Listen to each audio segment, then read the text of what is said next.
A giant rancher marries a fat mail-order bride as a joke. But then the next day, everything changes. In a dusty saloon, laughter roared when the vows were spoken. A crowd thought it was nothing but sport mocking a woman they believed. Too plain, too heavy, too unworthy.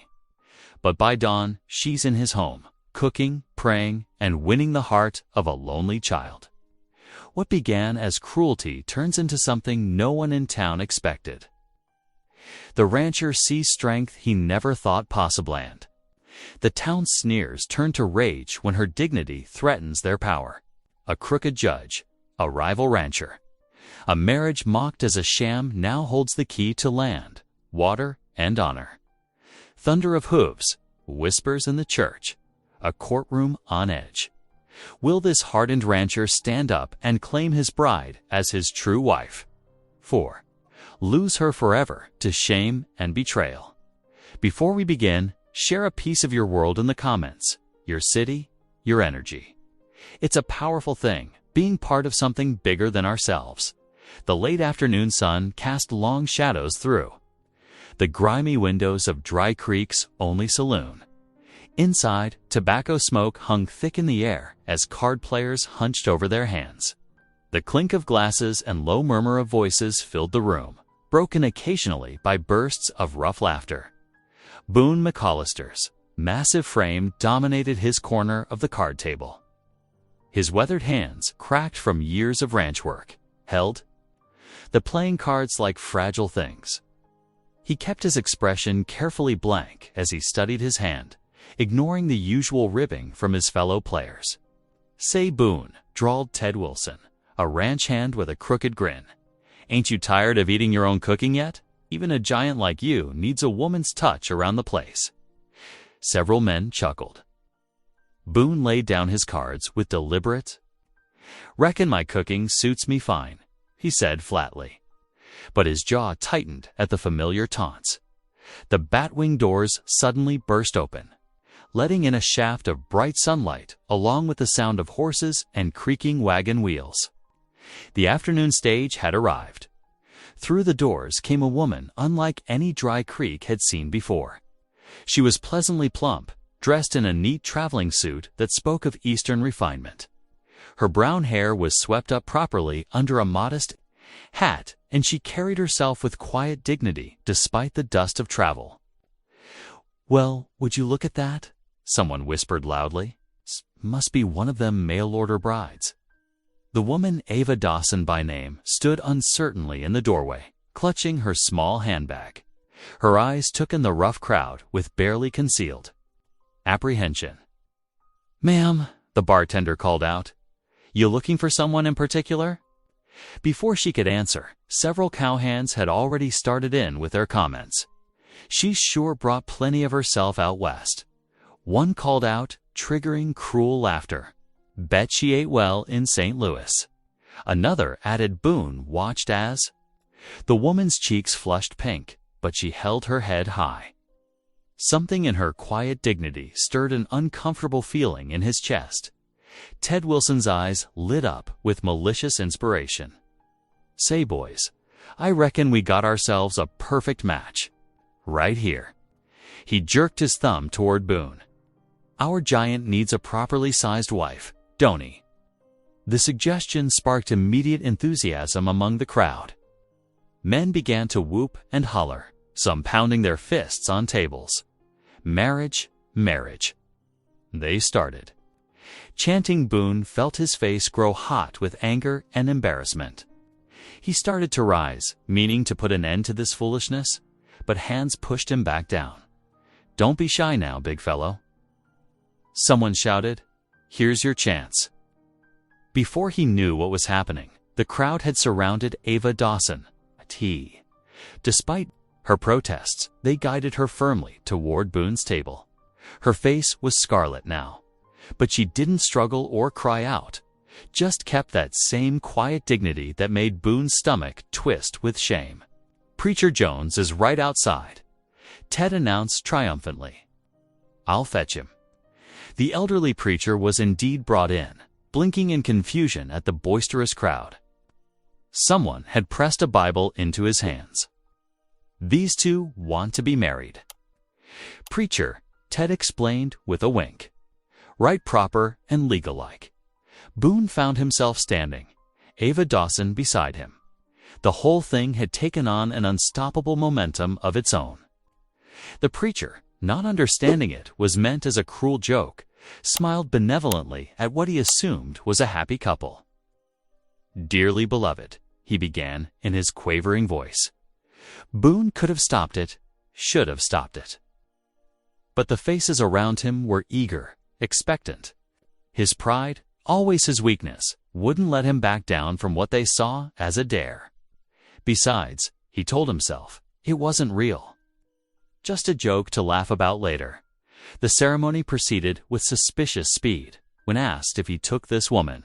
As his lawful wife, Boone muttered, "I do," while staring at the floor. Beside him, Ava's "I do" was soft but clear. "I now pronounce you man and wife," the preacher declared, beaming at them both. The saloon erupted in cheers and laughter. Someone started playing a tune on the piano. Boone forced himself to join in the laughter, though it felt hollow in his throat. "Well, Mrs. McAllister," he said loudly enough for all to hear, "reckon this has been quite a joke, hasn't it?" But when he finally looked at Ava's face, the hurt in her eyes struck him like a physical blow. She didn't respond to his words, just gave him a small nod and stepped back from the crowd, pressing around them with congratulations and ribald suggestions. The celebration continued, but Boone found he'd lost his taste for cards and company.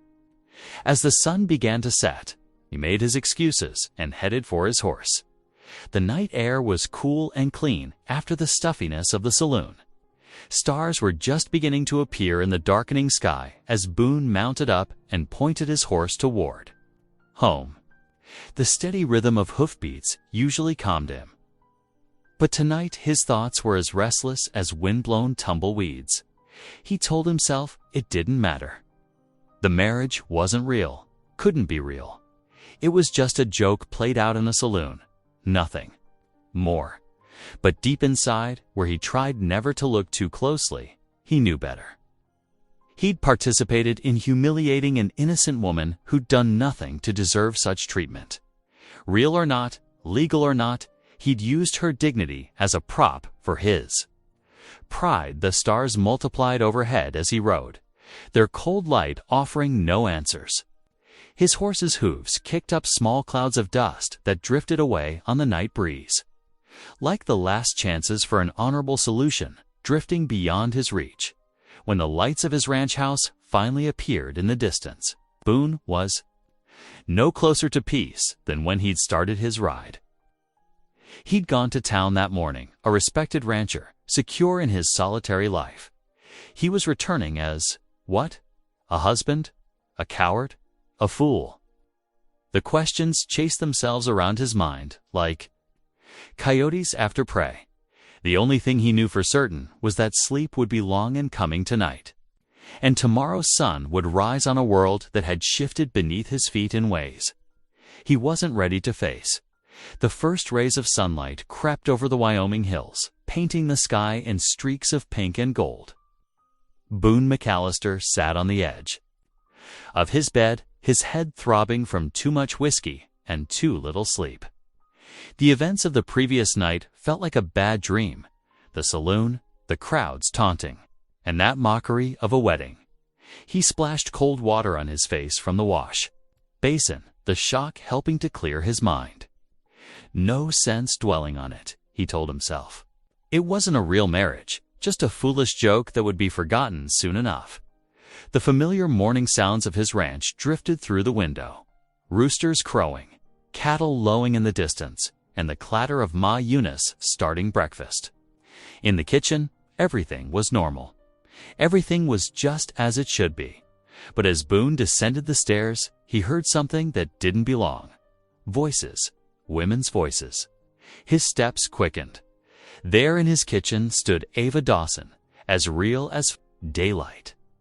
She wore a simple calico dress now, her hair tied back with a ribbon, and she was pulling golden biscuits from the oven while bacon sizzled in a cast-iron skillet. The scents filled the kitchen, making his mouth water despite his shock. "Good morning, Mr. McAllister," she said quietly, not meeting his eyes. Her calm manner made him feel even more wrong-footed. "How? When did you get here?" he managed to ask. "I walked out at first light," she replied, turning back to tend the bacon. "I had nowhere else to go, you see." Boone noticed her single carpet bag sitting neatly in the corner, containing everything she owned in the world. He opened his mouth to protest, to explain that last night hadn't been real. But before he could speak, a high-pitched squeal of delight interrupted him. The biscuits smell just like Mama used to make. 8-year-old Lily came bounding into the kitchen, her nightgown still on and her blonde hair in tangles. She skidded to a stop when she saw Ava, her eyes wide with curiosity. Ava smiled warmly at the child. "You must be Lily. I'm Ava." She pulled another batch of biscuits from the oven. "Would you like to be my taste tester?" Lily nodded eagerly, already reaching for a steaming biscuit. Ma Eunice appeared in the doorway, her shrewd eyes taking in the scene. "Well, praise the Lord," the older woman declared. "Finally got ourselves someone who knows their way around a proper kitchen." She gave Boone a pointed look that made him shift uncomfortably. "Miss Ava made honey butter, too," Lily announced around a mouthful of biscuit. "Just like in my storybook." Mrs. McAllister, Ma Eunice corrected gently, emphasizing the title while staring hard at Boone. He felt his face grow hot. They all sat down to breakfast, the most awkward meal Boone could remember. Lily chattered away, peppering Ava with questions about life in St. Louis. Ava answered each one patiently, her quiet voice steady and kind. She served everyone with natural grace, making sure Boone's coffee cup stayed full and Lily's plate was never empty. "These biscuits are light as clouds," Ma Eunice proclaimed. "And the bacon's done just right, crispy but not burnt." She shot another meaningful look at Boone. "Unlike some I could mention." Boone concentrated on his plate, uncomfortable with how quickly this woman had taken over his kitchen, his household. Yet he couldn't deny the food was the best he'd eaten in years. Even the table looked different, she'd found a jar of wildflowers somewhere and arranged them in the center throughout the day. He tried to focus on his ranch work, but his thoughts kept drifting back to the house. When he came in for dinner, he found Ava had somehow transformed the dusty dining room. The table was set properly, with a clean tablecloth she must have dug out of some forgotten trunk. The meal was simple but perfectly cooked, and Lily's face was shining with happiness. As evening settled over the ranch, Boone heard Ava's voice drifting down from upstairs. Curious, despite himself, he crept up and peered into Lily's room. Ava sat on the edge of the bed, tucking the blankets around his niece with gentle hands. "Dear Lord," she was saying softly, "thank you for this day and for this sweet child. Please, watch over her through the night and fill her dreams with peace." She smoothed Lily's hair back from her forehead. "Would you like to add anything to the prayer, sweetheart?" "Please bless Uncle Boone," Lily mumbled sleepily. "And thank you for sending us Ava." Something caught in Boone's throat. He hadn't heard prayers in this house since his sister died, leaving Lily in his care. He'd never known what to say to comfort the child's nightmares, how to ease her grief. But here was Ava, doing it as naturally as breathing. He retreated downstairs and out onto the porch, pulling out his pipe with hands that weren't quite steady. The tobacco smoke curled up toward the stars that were beginning to appear in the darkening sky. The same stars he'd ridden under last night. When his world had made sense, the sound of crickets filled the evening air, accompanied by the distant howl of a coyote. These night sounds usually brought him peace, but tonight they only emphasized how different everything felt. In just one day, This woman had brought more warmth and life to his cold ranch than he'd managed in years. The door creaked behind him, and he turned to see Ava standing there, a shawl wrapped around her shoulders, against the evening chill. "Lily's asleep," she said quietly. "She's a precious child." Boone nodded, not trusting himself to speak. The silence stretched between them, filled with all the things he didn't know how to say. "I know last night wasn't," Ava finally began, then stopped herself. I understand it wasn't meant to be real. But Mr. McAllister, I truly have nowhere else to go. If you'll allow me to stay, I'll earn my keep. I can cook, clean, help with Lily." Her voice was steady, but her hands twisted the fringe of her shawl. Boone stared out at the darkness, pulling on his pipe. The woman deserved an answer, but the right words wouldn't come. How could he explain? That her quiet competence unsettled him more than any tearful pleading would have. That watching her with Lily made his chest ache with something he couldn't name. A whippoorwill called from somewhere in the darkness, its lonely song echoing across the ranch. Above them, the stars continued their ancient dance, indifferent to the turmoil of human hearts below. Boone sat in his rocking chair, pipe smoke drifting up to join the evening mist, while inside his home, warmth and order bloomed under the gentle hands of a woman he'd married as a joke. Sunday morning dawned, bright and clear over the Wyoming ranch. Boone stood in front of his mirror, fumbling with his string tie and frowning at his reflection. The events of Friday night still weighed heavy on his mind, but he knew what needed to be done. They had to face the town together, proper and dignified, to quiet the gossip he knew was already spreading through Dry Creek. "Lily, get your Sunday dress on," he called up the stairs. "We're all going to church today." He found Ava in the kitchen, already dressed in a modest blue dress, her hair neatly pinned up. She was wrapping a still-warm apple pie in a clean cloth. "For the church social," she explained softly, not meeting his eyes. "My mama always said, never go to fellowship empty-handed."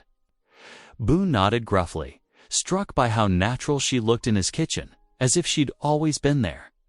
Ma Eunice appeared, wearing her best black dress and a knowing look. "About time we showed our faces in church," the older woman declared. "The Lord's house is where a proper family belongs on Sunday." The word family made Boone's neck heat up, but he said nothing as he went to hitch the wagon. Soon they were rolling toward town, Lily chattering excitedly between Ava and Ma Eunice on the back bench while Boone handled the reins. The morning air was crisp, carrying the scent of sage and prairie grass as they approached the white-painted church. Boone could see folks gathering outside, their Sunday best bright in the morning sun. The wagon wheels crunched on gravel as they pulled up, and the murmuring started immediately. Heads turned, whispers flew, and more than a few snickers reached his ears. "Well, if it ain't the joke bride," someone muttered just loud enough to be heard. Boone's hands tightened on the reins, but Ava was already climbing down from the wagon, her head held high. She helped Lily down with gentle hands. Smoothing the child's yellow dress, they walked up the church steps through a gauntlet of stairs and poorly hidden smirks. Boone heard phrases like mail-order mistake and what was he thinking. His jaw clenched, but Ava moved forward as if she didn't hear a word, her pie held carefully in front of her. Inside, they settled into a pew near the back. Lily nestled between Ava and Ma Eunice, while Boone sat stiffly on the end, aware of every whispered comment and sideways glance. But Ava simply opened her hymnal and found the page, sharing it with Lily, who pressed close against her side. The service began, and Reverend Thompson called for hymn requests. To Boone's surprise, Ava's hand rose. A ripple of whispers went through the congregation, but her voice rang out clear and steady. "Amazing grace," she said. Verse 3, the one about God's grace being sufficient through many dangers, toils, and snares. The Reverend's eyes softened as he nodded. "A beautiful choice, Mrs. McAllister. Please lead us in that verse." Ava stood, and her voice lifted pure and true above the snickers. "Through many dangers, toils, and snares, I have already come. 'Tis grace hath brought me safe thus far, and grace will lead me home." The congregation fell silent. Even the most hardened. Gossip seemed touched by the simple faith in her voice. Reverend Thompson's eyes were bright as he raised his hands in blessing. "May the Lord's grace indeed lead you home. Mrs. McAllister," he said warmly. "Welcome to our church family." Ava sat down quietly, her cheeks pink, but her head still high. Boone found himself sitting straighter, something protective stirring in his chest. He noticed Lily beaming up at Ava with pure adoration, and even Ma Eunice dabbed at her eyes with a handkerchief. After the service, they made their way through the crowd toward their wagon. Fa's pie had been received with genuine appreciation. At the social, and several women had asked for her recipe, but not everyone was won over. Jake Henderson, owner of the neighboring ranch and Boone's longtime rival, stepped into their path. "Mighty big woman, you got yourself there, McAllister," Henderson drawled. "Reckon that was a mighty big mistake, too." His cronies chuckled behind him. Boone's fists clenched, but before he could respond, Ava spoke up. "What a blessing to meet you."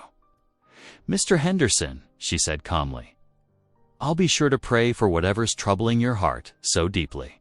She smiled serenely and walked past him to the wagon, leaving Henderson sputtering. The ride home was quiet, but something had shifted. Boone found himself watching Ava in the back of the wagon, noting how she pointed out wildflowers to Lily, teaching the child their names. Her calm strength in the face of mockery had impressed him more than any show of temper could have. Back at the ranch, while Ma Eunice rested and Lily changed out of her Sunday dress, Ava went straight to the kitchen. Soon the house filled with the smell of fresh bread. Boone found himself drawn to the doorway, watching as she kneaded the dough with practiced hands. "Can I help?"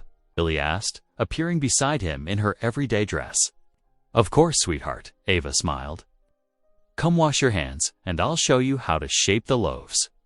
Boone leaned against the doorframe, unable to leave.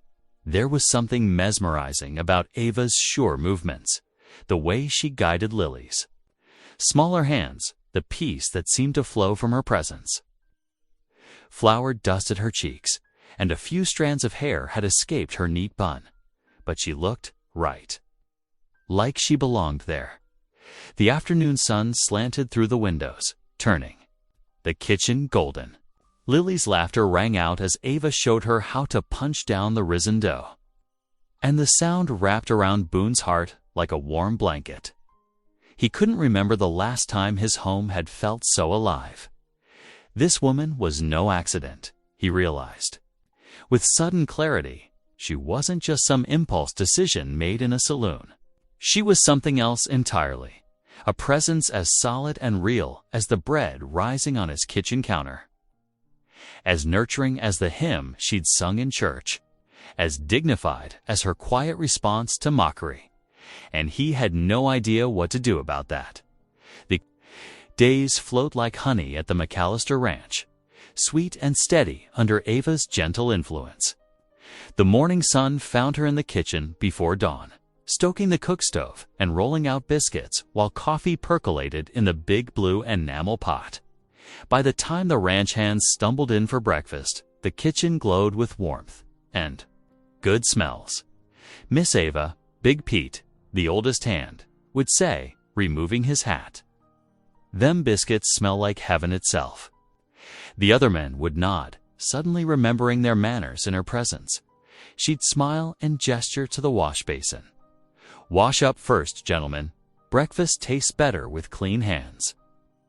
And they would, without argument, even young Tommy, who usually had to be reminded 3 times about everything. The transformation was something to see, but it was her cooking that truly won them over. After years of beans and salt pork on the trail, Ava's hearty beef stews, thick with vegetables from the kitchen garden, seemed like fancy restaurant fare. She'd serve it with fresh bread still warm from the oven, and the men would eat like they'd never seen food before. "Sure beats them trail beans," Hank would say, sopping up gravy with a chunk of bread. "Reckon I ain't ever tasted better." Lily thrived under Ava's attention. In the afternoons, while bread rose or stew simmered, they'd sit together on the porch, heads bent over sewing lessons. Ava's patient hands would guide Lily's smaller ones, showing her how to make tiny, even stitches. "Like this?" Lily would ask, tongue caught between her teeth in concentration. "Perfect," Ava would say, and Lily's face would light up like sunrise. The girl followed Ava everywhere, soaking up knowledge like a sponge. She learned to fold sheets into neat squares, to recognize when bread dough had risen just right, to set a proper table.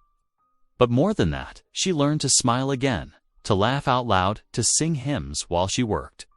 Even the evening meal changed. Where before the men had simply shoveled in their food and hurried off, now they lingered.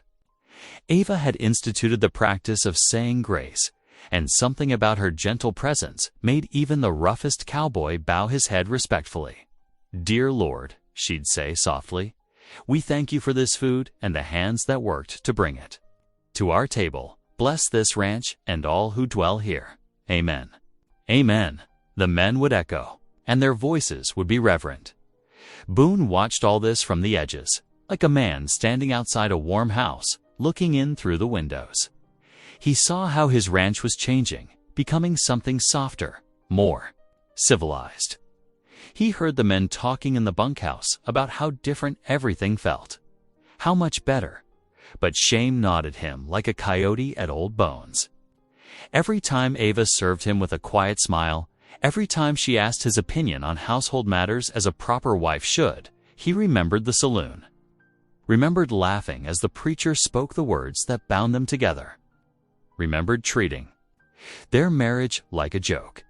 He threw himself into work, staying out longer than necessary, checking fence lines that didn't need checking.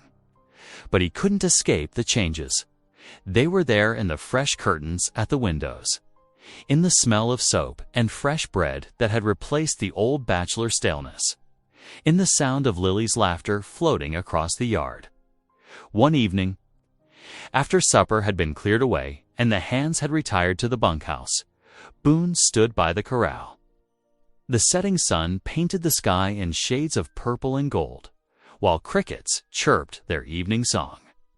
He leaned on the rough wooden rails, trying to sort out the tangle of thoughts in his head. Soft footsteps in the grass behind him made him stiffen. He knew without turning that it was Ava. He'd learned to recognize her quiet way of walking. "May I join you?" she asked. He nodded curtly, not trusting himself to speak. She came to stand beside him, her hands folded at her waist, looking out at the darkening plains. "I wanted to thank you," she said after a moment. "What for?" "For providing me a roof, a place to belong." She paused, then continued softly. "Back in St. Louis, I never had that. The men there, they had cruel ways of letting me know I wasn't welcome, always laughing about my size, making jokes." Boone's hands tightened on the rail, remembering his own laughter in the saloon. The shame burned hotter. "Things are different out here," he muttered, still not looking at her. "Frontier doesn't measure folks the same way. Out here, it's what you can do that matters." "Yes," she agreed quietly. "I've noticed that. Your men, they don't seem to care what I look like, do they? Just appreciate having good food and a clean place to eat it." "They're good men," Boone said. "Simple maybe, but good." "The best kind," Ava said. Then, so softly he almost missed it, "like you." Before he could respond to that, she had turned and walked back to the house, leaving him with the cooling evening air and his troubled thoughts. Her words echoed in his mind, "like you." But he didn't feel good. He felt like a fraud, a man who'd made a mockery of something sacred. The stars were coming out now, pinpricks of light in the darkening sky. From the bunkhouse came the sound of someone playing a harmonica, a gentle tune that floated on the evening breeze. Somewhere in the distance, a coyote called, and another answered. Boone stood there for a long time, watching the night deepen, feeling the weight of Ava's words settle around his shoulders like a heavy blanket. She thought him a good man when all he'd done was hurt her, yet she kept on bringing goodness to his ranch, to his men, to his niece. Kept on treating him with respect he hadn't earned. The light in the kitchen window glowed warm and yellow, a beacon in the gathering dark. Through it, he could see Ava and Lily moving about, probably preparing for bed. The sight made something twist in his chest, something that felt dangerously like longing. Thunder rolled across the Wyoming sky as Boone stepped onto his front porch, shaking rain from his hat. The day's work had been brutal branding calves in the spring storm, but it was done. His muscles ached, and all he wanted was his pipe and bed. But something made him pause at the window. Through the rain-streaked glass, lamplight painted a warm picture. Ava sat in Ma Eunice's old rocking chair by the fireplace, Lily curled against her side. An open Bible rested in Ava's lap, her soft voice carrying through the door as she read. "The Lord is my shepherd." Ava's gentle tone wrapped around the familiar words, "I shall not want. He maketh me to lie down in green pastures." Lily's eyes were heavy-lidded, her head nestled against Ava's shoulder. The scene struck something deep in Boone's chest, a memory of his own mother. Before the drink took his father, and everything changed. Instead of heading to his room, Boone found himself easing the door open. The warmth of the fire reached out. To him, along with the sweet scent of the apple pie Ava had baked that morning. Neither Ava nor Lily looked up, too absorbed in the scripture reading. "Yea, though I walk through the valley of the shadow of death," Ava continued, one hand smoothing Lily's hair, "I will fear no evil, for thou art with me, art with me." Boone settled into the shadows by the door, his wet coat dripping onto the floor. He hadn't heard these words since his mother's passing, but they came back to him now, clear as mountain spring water. Lily's breathing had deepened into sleep by the time Ava finished the psalm. She closed the Bible softly, pressing a kiss to the girl's forehead. "Let me take her," Boone said, stepping forward. Ava startled slightly. She hadn't realized he was there. "Thank you," she whispered, as Boone lifted Lily's sleeping form. The girl didn't stir, trusting even in sleep. When Boone returned from tucking Lily into bed, he found Ava still in the rocking chair, staring into the fire. The storm lashed against the windows, but inside was peaceful. Without thinking too hard about why, he settled into the chair opposite her. "That psalm," he said roughly, "my ma used to read it." Ava's eyes were gentle in the firelight. "It brings comfort," she said, "especially on wild nights like this." Thunder cracked overhead, making the windows rattle. The fire popped and hissed as rain found its way down the chimney. Something in the storm's fury, the late hour, and the warmth of the room made it easier to speak of things usually left unsaid. Pa Boone began, then stopped, his hands clenched on the arms of his chair. He wasn't a good man.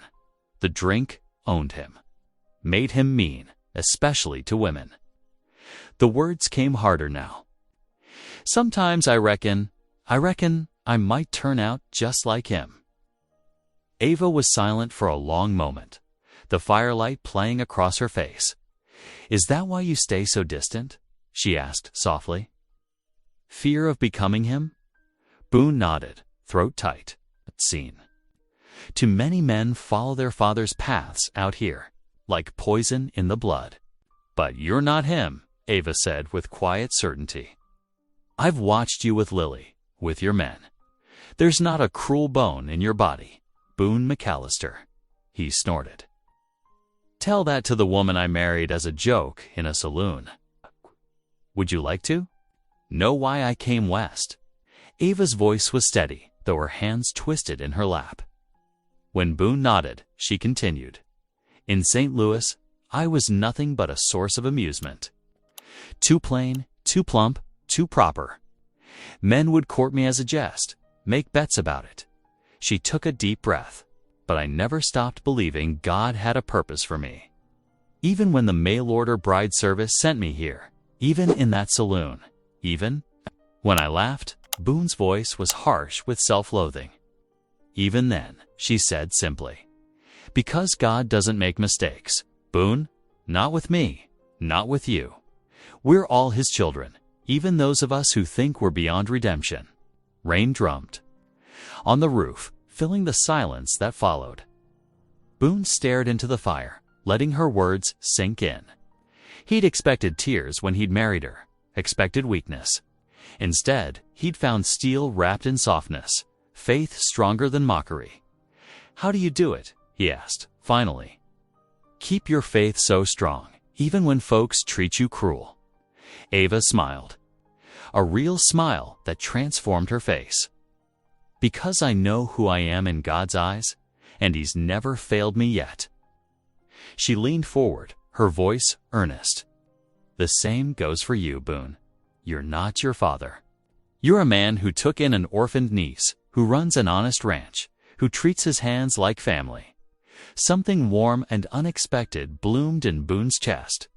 He looked at Averioe, looked at her hand, saw not the woman from the saloon, but someone whose quiet strength matched his own. The fire had burned low, casting long shadows on the walls. Outside, the storm was beginning to ease, the thunder more distant now. Ava rose from her chair, smoothing her skirts. She said softly. But instead of leaving, she placed a gentle hand on Boone's shoulder. "Would you mind if I prayed for you?" He couldn't speak past the lump in his throat, so he just shook his head. Ava's voice was barely above a whisper as she prayed. "Lord, watch over this good man. Help him see himself as you see him, not through his father's shadows, but through your light. Give him peace tonight and the wisdom to know he's worthy of joy. Amen." She was gone before Boone could respond, her soft footsteps fading up the stairs. He sat there a long while, listening to the dying storm, feeling the lingering warmth of her hand on his shoulder. Something had shifted between them tonight, something as quiet and profound as spring rain soaking into dry earth. For the first time since that night in the saloon, Boone felt the hard shell around his heart begin to crack. He wasn't ready to name the feeling growing there, wasn't ready to face what it might mean. But as he finally rose to seek his own bed, he knew nothing would be quite the same again. The Wyoming morning dawned clear and bright, winter's chill finally giving way to spring's gentle warmth. Fresh green grass poked through the earth, and wildflowers dotted the rolling hills around the McAllister ranch. Inside the house, Ava stood at the kitchen window, kneading bread dough while watching meadowlarks flit between fence posts. "There's to be a county fair today," she said carefully, not looking at Boone as he finished his morning coffee. Lily mentioned she'd never been to one. The little girl perked up from her corner where she was playing with her rag doll. "Oh, could we go? Please, Uncle Boone." Boone set down his cup, frowning. He knew what going into town meant: more whispers, more sideways glances, more judgment. But before he could refuse, Ava spoke again. It would do her good to see other children, she said softly, "and I hear they're having contests for baking and needlework." Something in her voice made Boone look closer. Ava's hands never stopped working the dough, but there was a wistfulness in her expression he'd never noticed before. He thought of how she'd transformed his kitchen, filling it with a sense of fresh bread and apple pies that could rival any cook in the territory. "Reckon we could spare a day," he said gruffly. Lily squealed with delight, and the smile that brightened Ava's face made something warm settle in his chest. An hour later, Boone found himself hitching the wagon, while Ava packed a basket with fried chicken and fresh rolls. Lily wore her best calico dress, her hair neatly braided by Ava's careful hands. The spring sunshine warmed their backs as they rode into town, Lily chattering excitedly between them on the wagon seat. The fairground was alive with activity. Flags and bunting decorated every post, and the air was rich with the smell of barbecue and sweet treats. Children ran laughing between stalls while women gathered around displays of preserves and quilts. The sound of a fiddle tuning up drifted from a wooden platform where square dancers would gather later as they climbed down from the wagon. Boone noticed the familiar hush falling over nearby groups. Whispers followed them like shadows as they moved through the crowd. But Ava held her chin high, one hand holding Lily's, the other resting lightly on Boone's arm. They stopped at the handicraft tent, where quilts hung like stained glass in the sunshine. Boone watched Ava's face as she studied each careful stitch. Her fingers twitched slightly, and he remembered the quilt she was working on at home, hidden away in her sewing basket. "These are beautiful," she murmured, more to herself than anyone. Else her eyes lingered on a blue and white star pattern that had won first prize. "Your work's just as fine," Boone said, surprising himself. Ava's cheeks colored at the unexpected praise. They moved on to the baking displays, where pies and cakes sat proudly on white cloth-covered tables. Again, Ava said little, but Boone saw how she studied each creation, perhaps measuring them against her own skills. A group of town women stood nearby, their whispers carrying clearly. "Can you imagine?" Came parading her around like she's a real wife. Must be desperate. Taking up with such a Boone felt Ava stiffen beside him, though her face remained composed. Lily pressed closer to her skirts, sensing the tension. Something hot and fierce rose in Boone's chest, not the familiar shame, but anger. Anger at their cruelty, at his own past weakness, at every person who'd ever made this gentlewoman feel less than she was. Without planning it, he stepped forward, his voice carrying across the fairground. "This is my wife," he declared, loud enough to turn heads. He took Ava's hand firmly in his, and the finest woman in the territory. Silence fell like a thunderclap.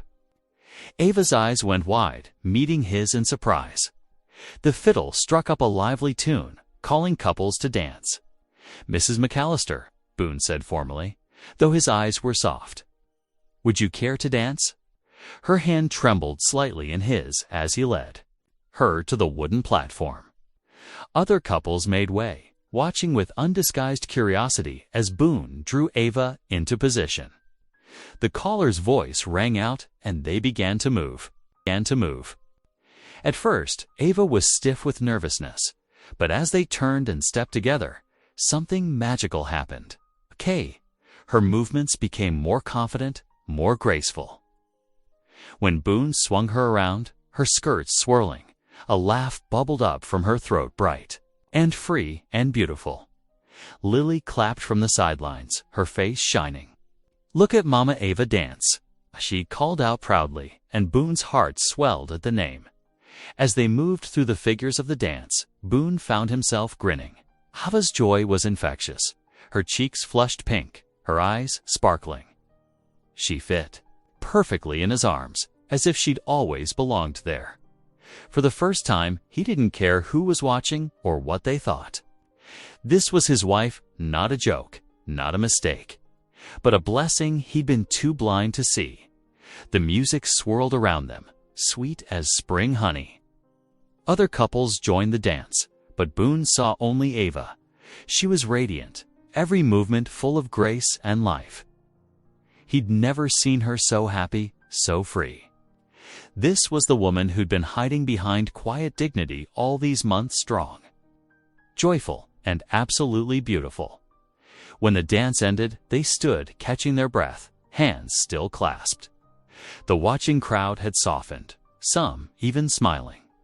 Lily ran to them, throwing her arms around them both. "Can we dance again?" she begged. "Please, Uncle Boone." Boone looked at Ava, saw the happiness shining in her eyes and knew he'd dance all day if she wanted. "Reckon we can," he said.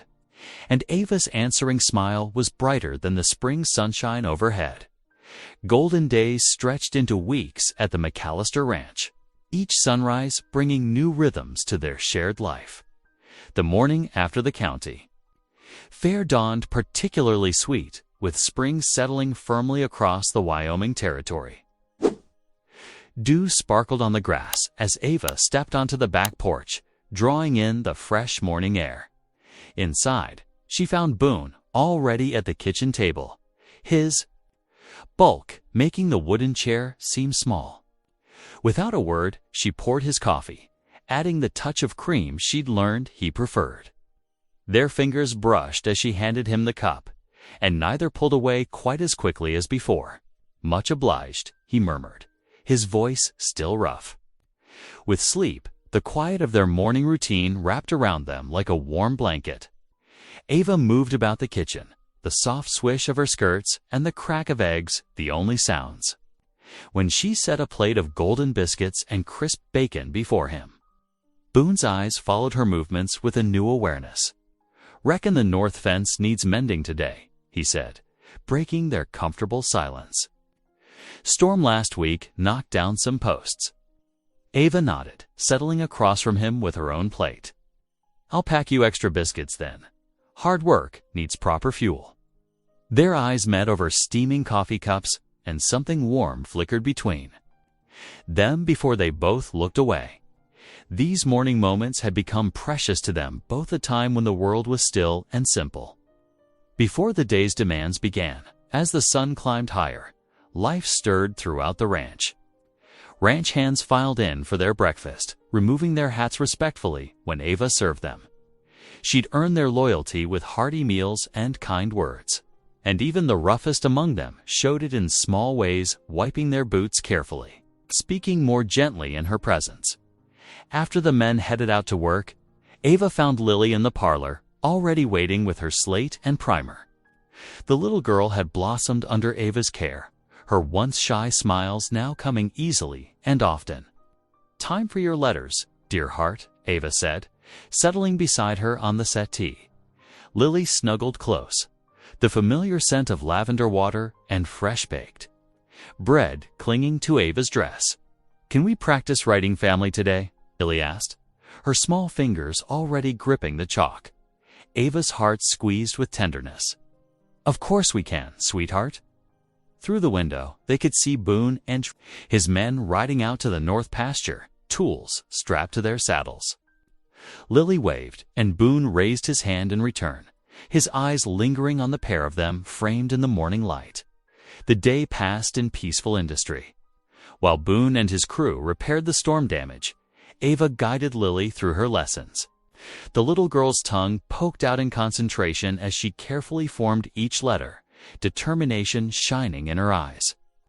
"That's beautiful work," Ava praised, watching Lily write her name in careful strokes. "You're becoming quite the scholar."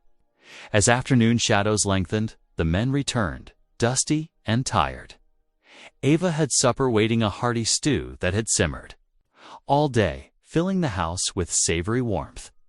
Before they ate, she bowed her head in prayer, and every man followed suit. Even those who'd once scoffed at such things, evening brought its own gentle pleasures. After the dishes were cleared and the ranch hands retired to the bunkhouse, Ava settled at the small piano in the parlor. Her fingers found the familiar keys of old hymns, and soon Lily's sweet voice joined her own. The music drifted through the house like a blessing. Boone sat in his chair by the fire, pipe unlit in his hands, watching them. The lamplight caught golden highlights in Ava's hair as she swayed slightly with the music. When she began Amazing Grace, his deep voice unexpectedly joined in, making both Ava and Lily turn in surprise and delight. Later, after Lily was tucked into bed with prayers and kisses, Boone followed Ava to the porch. The spring evening was mild, scented with sage and distant wildflowers. Stars were just beginning to appear in the darkening sky, and somewhere in the distance, a coyote called to its mate. They stood together at the railing, shoulders not quite touching. Boone's presence beside her was solid and warm, and Ava found herself holding her breath, waiting. "You've brought something to this place," Boone said finally, his voice low and rough. Something it was missing. Ava's heart quickened, but she remained still, giving him space to find his words.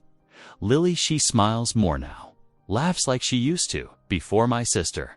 He trailed off, swallowing hard. "The men work better, eat better, even the house feels different." He turned toward her then, his big hands gripping the porch railing. The words seemed to press against his lips, words of feeling, of growing affection, home, of a future together that didn't start with a cruel joke in a saloon. But as he looked at her in the gathering dusk, old shadows crossed his face. Memories of his father's rages, of broken promises and crying women, of his own thoughtless cruelty that first night they met. They all rose up like specters between them. He started, then stopped, his jaw working. "I should check the horses before turning in." Ava's heart ached at the fear she saw in his eyes, but she kept her voice gentle. "Good night then, Boone. Sleep well." She turned and went inside, closing the door softly behind her. Through the window, lamplight spilled out onto the porch where Boone still stood. His broad shoulders bent as if under some invisible weight. He remained there long after she'd gone upstairs, watching the warm glow of her lamp through the upstairs window. The light drew him like a moth to flame, yet he held himself back, torn between longing and an old, deep-seated fear of becoming what he most despised. Finally, the lamp went dark. But still, Boone stood in the cool night air, his heart full of unspoken words and his father's ghost whispering warnings in his ear. Above him, stars wheeled in their ancient paths, and somewhere in the darkness, a whippoorwill called out its lonely song to the night. The first hint of trouble came on a warm afternoon when the shadows stretched long across the yard. Pete, one of Boone's most trusted hands, rode hard into the ranch, dust coating his horse's flanks. He dismounted quickly, his weathered face creased with concern as he sought out Boone by the corral. "Boss," Pete called, removing his hat and wiping his brow, "reckon you ought to hear what I picked up in town." Boone looked up from mending a bridle, his large hands stilling on the leather. "What's eating at you, Pete?" The old ranch hand glanced toward the house where Ava could be seen through the window, kneading bread in the kitchen. "It's them Riley brothers, sir. Been stirring up talk about your marriage to Miss Ava." A muscle twitched in Boone's jaw. "Ain't there business to discuss?" "They're saying it ain't legal proper," Pete continued, his voice low, "on account of there being no signed marriage contract that night. They've been whispering to folks about how that affects your claim on Willow Creek. The water rights, too." Willow Creek had been a point of contention since Boone's father's time. The creek fed the best grazing land in the county, and the Rileys had coveted it for years. "Let them talk," Boone growled, turning back to his work. "Words don't change. Water rights." Pete shifted uncomfortably. "They've been seen going in and out of Judge Keller's office these past few days. And you know the judge has always favored their side of things." Inside the house, Ava worked the bread dough with steady hands, but her mind was troubled. Through the open window, she'd heard every word of Pete's warning. She knew how frontier law could turn on such details, had seen it happen back in St. Louis, where her own cousin lost her home because of missing papers. The afternoon light slanted golden through the windows as Ava prepared supper, her movements careful and measured. She'd made Boone's favorite beef stew with dumplings, hoping it might soften him to hear her concerns. The kitchen filled with savory steam as Lily set the table, humming softly. When Boone came in from his work, he filled the doorway like a shadow. Ava watched him wash up at the pump, noting the tension in his broad shoulders. She waited until they were all seated. "Grace," set over steaming bowls before speaking her mind. "Boone," she began gently, breaking a piece of cornbread, "I heard what Pete said about the Rileys." Boone's spoon paused halfway to his mouth. "Ain't nothing but talk." "Talk has power here in the territory," Ava said carefully. "Especially when it reaches a judge's ears." Lily looked between them, sensing the weight in their words. Ava reached over and smoothed the girl's hair, offering a reassuring smile. "You think I should go running to Keller?" Boone's voice held an edge. "Beg him to validate what everyone saw with their own eyes." "I think," Ava said slowly, stirring her stew, "that sometimes wisdom looks like humility. The Rileys won't stop at talk if they think they can take Willow Creek." "I won't bow and scrape to those cowards," Boone declared, his fists tightening around his spoon. "They want to make trouble. Let them try." Ava fell silent then, her eyes downcast. Her lips moved slightly a prayer without sound as she continued. Her meal. The tick of the clock on the mantel seemed loud in the quiet kitchen. Boone watched her, something shifting in his expression. He'd seen that same quiet strength before when she'd walked miles from town that first morning, when she'd held her head high in church despite the whispers. Now she sat at his table, worried not for herself, but for his ranch, for little Lily's future. The silence stretched between them like a taut rope. Outside, a whippoorwill began its evening song, and the spring wind rustled through the cottonwoods. Ava rose to clear the dishes, her movements graceful despite her size. "Leave them," Boone said suddenly. "Sit back down." Ava settled in her chair, folding her hands in her lap. In the lamplight, her face was soft with concern. "Tell me plain," Boone said, his voice rougher than he meant it to be. "What's in your mind about this business?" "I think of Lily," Ava answered honestly. "Of the ranch hands who depend on their wages, of the cattle that need Willow Creek's water." She paused, then added quietly, "And I think of you, Boone McAllister, working yourself to bone and callus to build something good here." Boone's face worked with emotion he couldn't quite hide. "And you reckon all that could fall because of some missing paper?" "I've seen it happen," Ava said softly. "Back in St. Louis, my cousin Mary," she stopped, swallowing hard. "Her husband died without proper documents. His family took everything, even though they'd been married in church before witnesses." Lily reached for Ava's hand under the table, squeezing it tight. The girl had grown to love Ava like the mother she'd never known, and fear flickered in her young eyes. "The Rileys are crafty men," Ava continued. "They know the law's teeth are in its papers, not its principles. They'll use whatever weapon they can find." Boone stood abruptly, his chair scraping against the floor. He walked to the window, staring out at the darkening yard.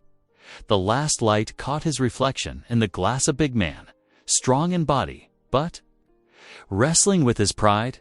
"It ain't right," he said finally. "That night in the saloony didn't treat you proper. And now they'd use that shame against us both." Ava rose too, moving to stand near him, though not too near. "The shame isn't in making things right, Boone. It's in letting pride stop us from protecting what matters." He turned to look at her then, really look at her. She stood straight and dignified in her simple dress. This woman who'd walked into his life on a dare and slowly, steadily, made herself essential to it. "I'll think on it," he said gruffly. It wasn't a yes, but it wasn't a no either. Ava nodded. Understanding this was as far as she could push tonight. She returned to the table and began gathering dishes, her movements unhurried. Lily helped, the familiar routine of their evening chores settling around them like a comfortable blanket. Boone remained at the window long after darkness had swallowed the yard, watching the stars emerge one by one. Behind him, he could hear Ava and Lily washing up, their quiet voices mixing with the clink of dishes and the splash of water. The sound of his home, his family at peace. But peace, he knew, could be a fragile thing. Like water rights in a dry land, it needed to be protected. Defended, sometimes with fists, sometimes with paper. The thought sat uneasily in his chest as the evening deepened around the ranch, in the kitchen. Ava dried her hands on her apron and began to lead Lily upstairs for bed. As they passed, she paused beside Boone, close enough that he could smell the lavender water she used to rinse her hair. "I'll pray on it," she said softly, then continued up the stairs with Lily. Boone watched them go, his heart heavy with things unsaid. Through the window, he could see the dark shape of the hills where Willow Creek ran sweet and clear through his land. His father's land before him. Land he meant to pass on to Lily someday. The Rileys might think they'd found his weak spot, but they didn't understand. What had started as a joke in a saloon had grown into something real, something worth fighting for. The question was, how best to fight? In the quiet house, Boone could hear Ava's voice drifting down from above, saying evening prayers with Lily.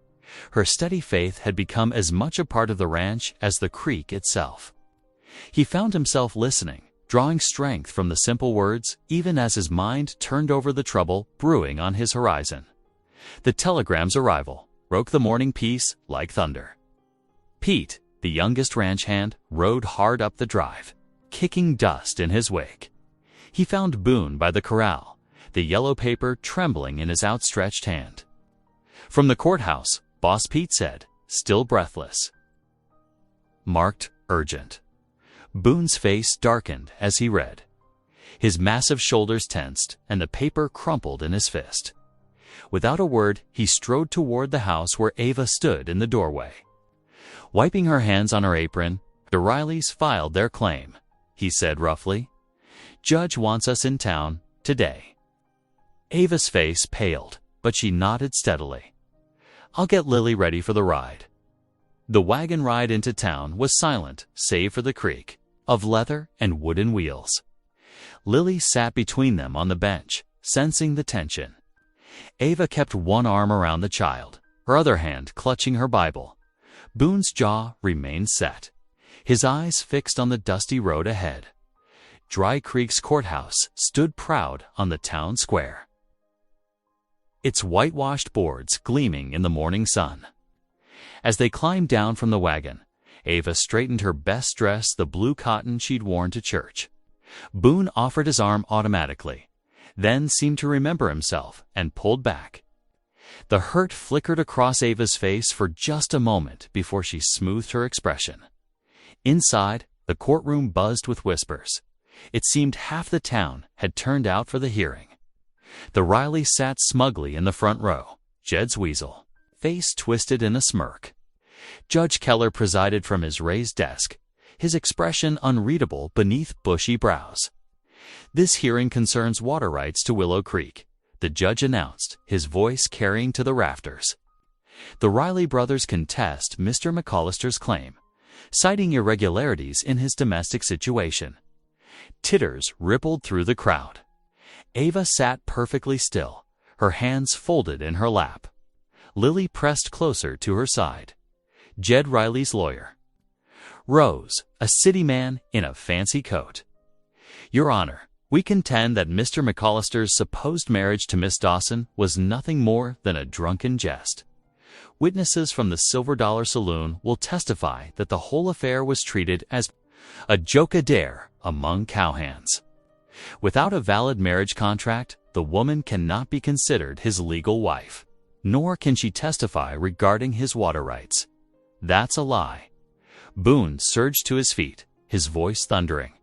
We spoke vows before God and witnesses. Order.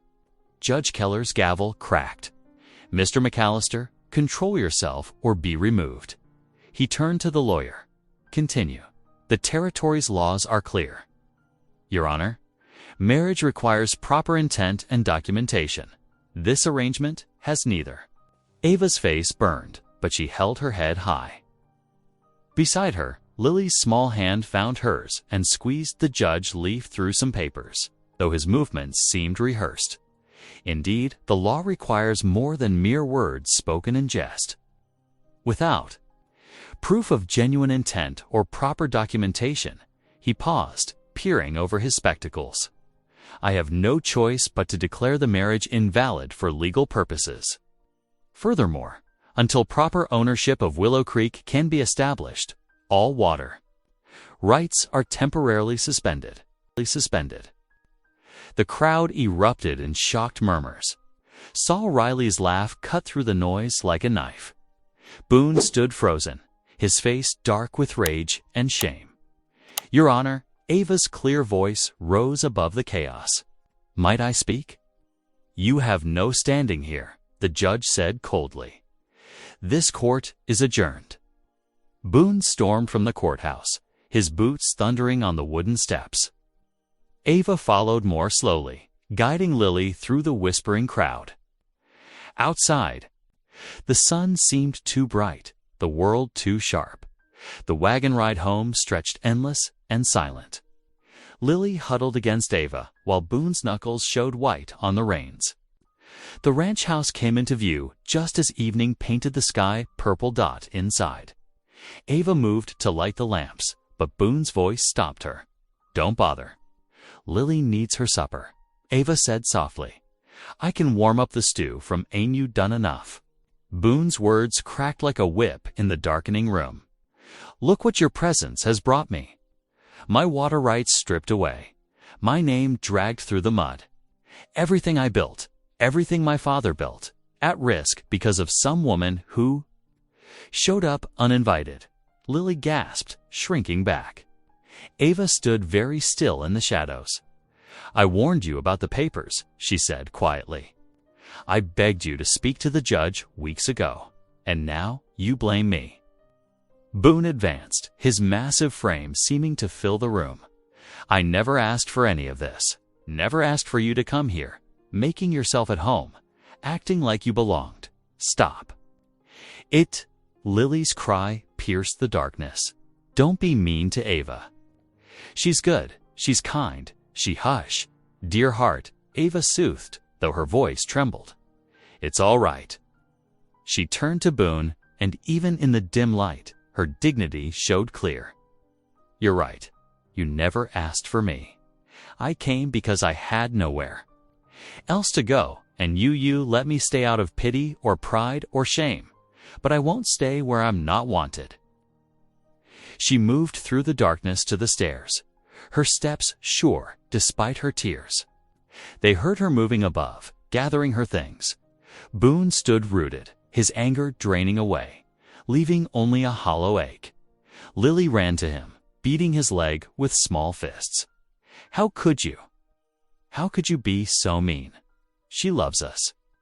She takes care of us, Lily. Ava's voice drifted down.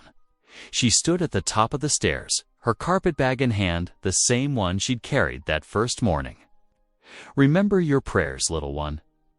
God is good, even when people aren't. She descended slowly, each step seeming to cost her. In the last light from the windows, they could see she'd been crying, though she held herself straight and tall. I'll find somewhere in town tonight, she said quietly. You needn't worry about me. She reached for the door, then paused. I pray you get your water rights back, Boone McAllister. I truly do. The door opened, then closed. Her footsteps faded on the porch. In the heavy silence, Lily's sobs echoed.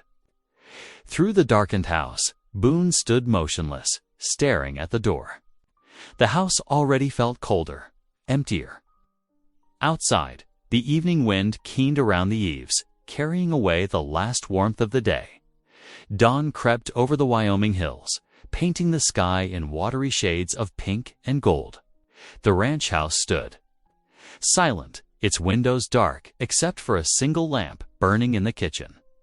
Inside, Ava moved quietly, packing the last of her belongings into her worn carpetbag.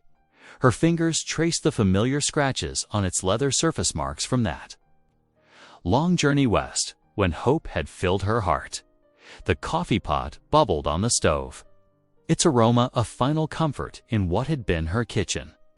She'd risen early to bake one last batch of biscuits, unable to leave without providing breakfast for the household. Even now, they sat wrapped in a clean cloth, still warm from the oven. "Miss Ava." Lily's small voice broke the morning quiet. The child stood in her nightgown, her face streaked with tears. "Please don't go. Please." Ava's heart clenched, but she kept her voice steady. "Come here, sweetheart. Help me wrap these biscuits for you and your uncle." Instead, Lily ran forward, throwing her arms around Ava's waist. Her shoulders shook with sobs. "I'll be good, I promise. I'll say my prayers twice a day. I'll help more with the chickens. Just don't leave us." Ava knelt down, gathering the child. Close. Lily's tears soaked into her traveling dress, but she didn't pull away.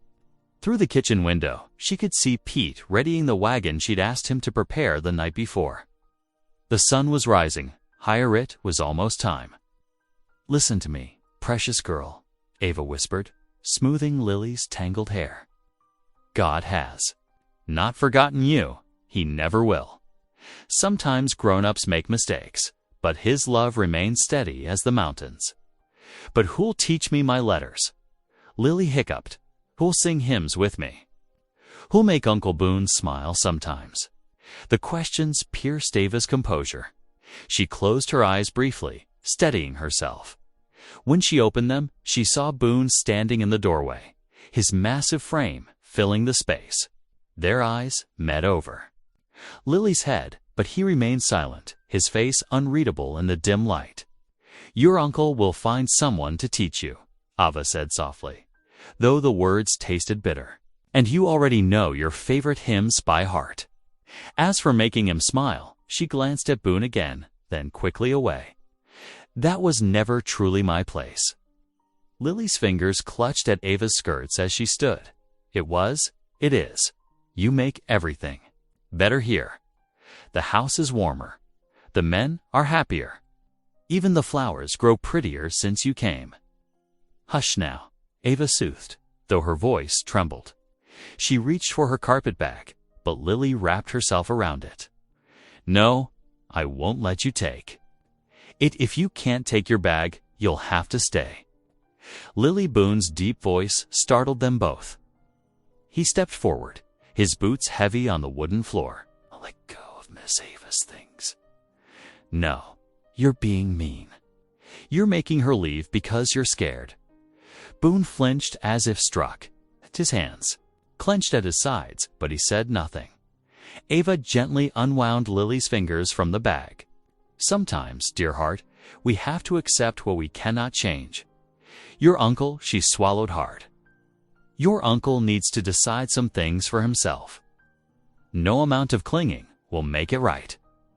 Through the window, they could see Pete finishing with the wagon. The morning light stretched across the yard, touching the flower beds Ava had planted, the herb garden she'd tended, the porch where she'd sat countless evenings with her Bible. "I have to go now," she said, forcing strength into her voice. She knelt one final time, pressing a kiss to Lily's forehead. "Remember your prayers. Remember that God loves you. And remember," her voice caught, "remember that I do too." Lily's sobs renewed as Ava lifted her bag. The biscuits sat forgotten on the table, steam no longer rising from their wrapping. Ava paused in the doorway, looking back at the kitchen she'd made her own. The copper pots gleamed on their hooks. Her father's Bible lay open on the window sill. The morning sun caught the tin cups she'd polished until they shone. Outside, the spring air held a bite of morning chill. Pete helped her into the wagon, his weathered face creased with concern. "You sure about this, Ms. Ava? The men we all think mighty highly of you." "Thank you, Pete," she managed. "You've all been kind." Heavy footsteps on the porch made her turn. Boone stood there, Lily clinging to his leg. His face worked with some emotion she couldn't read, his mouth opening as if to speak. But no words came. Ava gathered her courage, looking directly at him. "You must decide if I'm your wife in truth," she said quietly. Not just in name, not just for convenience or pride. In truth, before God and your own heart. The words hung in the morning air between them. Somewhere in the distance, a meadowlark trilled. The sound seemed to break something in Boone. He took a step forward. His hand half raised, but Ava turned away, nodding to Pete. The wagon lurched forward, wheels crunching on the packed earth of the yard. Behind her, she heard Lily's cry, "Ava, please." She didn't look back, couldn't look back. The tears she'd held at bay finally spilled down her cheeks as the wagon rolled toward town. The ranch house grew smaller behind her, till it was just a dark shape against the morning sky. Boone stood rooted to the porch. Watching the wagon shrink into the distance, Lily's small hand found his, squeezing hard enough to hurt. "She's really gone," the child whispered. "You let her go." The words struck him like physical blows. The morning suddenly seemed colder, the sunrise less bright. He stared at the empty road where the wagon had disappeared, feeling something precious slipping away, something he hadn't known he needed until it was too late. The house behind him felt vast and hollow, despite the morning light streaming through its windows. Through the open door, he could smell the biscuits Ava had left, one final act of care for the family she'd tried to make her own. The family he'd thrown away with angry words and wounded pride. Lily's quiet sniffles beside him were the only sound in the empty yard. The ranch hands moved quietly in the distance, their faces turned away, as if witnessing something too private for their eyes. The wagon was gone now. Only a dust trail marking its passage toward town. Boone stood motionless, shaken to his core by the silence Ava had left behind, silence that seemed to echo with all the words he should have said, all the truths he'd been too afraid to face. The afternoon sun cast long shadows across the ranch. Yard as Boone's men gathered by the corral. They had watched the morning's events unfold, and now their usual easy banter was replaced with concerned mutters. Pete, the oldest hand, finally approached where Boone stood checking fence posts with unnecessary force. "Boss," Pete said, removing his hat. "Reckon we got something to say, if you'll hear it." Boone grunted, not looking up from his work. "That woman Ms. Avash, she brought something special to this place." Pete twisted his hat in weathered hands, made it feel like home again. "The boys, well, we think you ought to fight for her." "Ain't your business," Boone growled, but his hands stilled on the post. "Maybe not." Jake, another hand, stepped forward. "But we've seen how she prays for us before supper. How she mends our shirts without being asked. How she makes sure every man gets seconds at meals. And how little Miss Lily's nightmares stopped after Ms. Ava came," added Tom, the youngest hand. "We hear her singing them hymns at night. Place feels empty without it already." Before Boone could respond, Ma Eunice's sharp voice cut across the yard. "Boone McAllister, you get over here right now." The ranch hands scattered as Ma Eunice stormed toward him, her apron snapping in the wind. Her eyes blazed with righteous anger. "You thick-headed mule of a man," she declared, jabbing a finger at his chest. "The Lord himself dropped a treasure in your lap, and you treated it like dirt. That woman has more grace in her little finger than most folks got in their whole body." Ma Eunice. Boone started, but she cut him off. "Don't you Ma Eunice me? I helped raise you better than this. Your mama would be ashamed, seeing you let pride poison what God meant for blessing." The words hit hard. Boone turned away, striding toward the barn. But once inside its shadowy interior, he couldn't escape the truth of them. He sank onto a hay bale, head in his hands. Memories flooded his mind. Ava's quiet strength that first morning. Cooking breakfast like she belonged. Her gentle way with Lily, chasing away the child's fears with stories and prayers. The way she'd stood tall in church, refusing to let mockery break her spirit. Her soft voice reading scripture in the evenings, filling the house with peace he had never known. Through the barn door, he could see the setting sun painting the sky in shades of purple and gold. The same sky that had witnessed their first meeting, their makeshift vows in that dusty saloon. Vows he had treated as a joke, but which Ava had honored with every action since. Boone stood abruptly. In 3 long strides, he reached his horse's stall. His hands moved quickly, saddling the animal with practiced motions. His mind was suddenly clear, his purpose fixed. The ranch hands watched as he mounted up, turning his horse toward town. The sky darkened behind him as he spurred the animal into a gallop. This time, there would be no jokes, no pride, no hiding behind silence. This time, he would fight for Ava with nothing but truth about what she meant to him, to Lily, to the whole ranch. Truth about the man she had helped him become. Morning sunlight streamed through the courthouse windows, casting long shadows across the worn wooden floor. Ava sat in the front row, her hands folded quietly in her lap, her face pale but composed. The Riley brothers lounged near the judge's bench, their smug smiles reflecting their certainty of victory. Judge Keller had just called the court to order when the heavy doors burst open. Boone McAllister strode in, his boots echoing against the floorboards.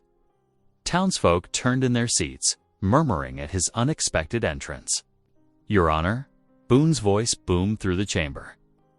"I've got something to say before you make your ruling." Judge Keller frowned. "This is highly irregular, McAllister. So is trying to tear apart a legitimate marriage." Boone moved to the center of the courtroom. "I call Reverend Thomas to speak." The elderly preacher rose from his seat, making his way forward. "I've performed their marriage ceremony myself," he declared. "The vows were properly spoken and witnessed by half the town." Jed Riley sneered. "It was a saloon joke, and everyone knows it." "No." Boone's voice grew quiet but firm. "The only joke was me being too proud and foolish to see what God had given me." He turned to face Ava, whose eyes had widened at his words. In 3 long strides, he crossed to where she sat. Then, to everyone's astonishment, Boone McAllister, the giant of Willow Creek, dropped to one knee before her. "Ava Dawson McAllister," he said, his voice rough with emotion. "I choose you today, tomorrow, and forever. Will you forgive me?" Gasps rippled through the courthouse. Ava's eyes glistened with tears as she looked down at her husband. "Yes," she whispered, her voice carrying in the hushed room. Judge Keller cleared his throat, clearly uncomfortable. Given the public nature of this declaration and the preacher's testimony, I have no choice but to recognize this as a legal union. He banged his gavel. The water rights remain with the McAllister Ranch. The Riley brothers slunk toward the door, their scheme in shambles. But Boone barely noticed their departure. He was too busy helping Ava to her feet, her hand warm and sure in his, their future stretching bright before them. Boone helped Ava into the wagon, his touch gentle and sure. The afternoon sun cast long shadows across Dry Creek's dusty Main Street. As they started home, townsfolk paused their business to watch them pass. Some men tipped their hats, while ladies who had once whispered cruel jokes now offered tentative smiles. No one dared laugh not after Boone's declaration in court. Ava sat tall beside him, her quiet dignity unchanged. But there was a new piece. In her expression, a certainty that hadn't been there before. The wagon wheels creaked as they rolled past the saloon where their story had begun. "Reckon God works in mysterious ways," Boone said softly as they approached the ranch. Whoops and hollers rang out. The hands had gathered by the gate, their faces split with grins. Ma Eunice stood on the porch, wiping her eyes with her apron. When Boone brought the wagon to a stop, he rushed around to help Ava down. The moment her feet touched earth, Ma Eunice enfolded her in a fierce embrace. "Welcome home, daughter," the older woman whispered. That evening, after the hands had gone, to their bunks, Boone and Ava sat together at the supper table. Lamplight gleamed on the china plates Ma Eunice had insisted on using for the occasion. Lily bounced in her chair, her face glowing with joy. "You saved more than just our water rights," Boone said, reaching for Ava's hand. "You saved my soul. From bitterness, showed me what real strength looks like." Ava's eyes shone in the firelight. "God brought me where I needed to be." Boone leaned across the table, drawing her close for their first real kiss. Sweet and tender, it held all the promise of their future. Behind them, Lily clapped her hands and giggled. "My prayers worked," she declared. "Now we're truly a family." Summer settled warm and golden over the McAllister Ranch. Weeks flowed by like the creek running through their land, each day bringing new blessings. The garden flourished under Ava's careful tending, rows of corn reaching toward the sky while tomatoes ripened on the vine. She'd planted marigolds along the kitchen path, their bright faces greeting her each morning as she started breakfast for the hands. In the distance, cattle grazed contentedly on sweet grass, with Boone and his men keeping watch. Their backs straight in their saddles, they moved the herd with quiet confidence. Knowing a good meal waited at day's end, Lily's laughter rang across the yard as she chased butterflies, her dark braids flying. She paused to wave at Ava, who smiled. From where she hung fresh sheets on the line, as evening painted the sky in soft purples, the family gathered on the wide porch. The swing creaked gently as they settled in, a lantern casting warm light around them. Crickets began their evening chorus in the tall grass. Boone wrapped his strong arm around Ava's shoulders, drawing her close. "The joke was on me, Ava," he whispered tenderly. "God gave me the best gift of my life." Ava smiled, resting her head against his shoulder. Peace settled over them like a blanket as stars emerged above the Wyoming hills. God's grace shining down on a family made whole at last. Thanks for taking a moment to feel with me. If this story reminded you of what matters, hit subscribe. I'll be here tomorrow, continuing our story.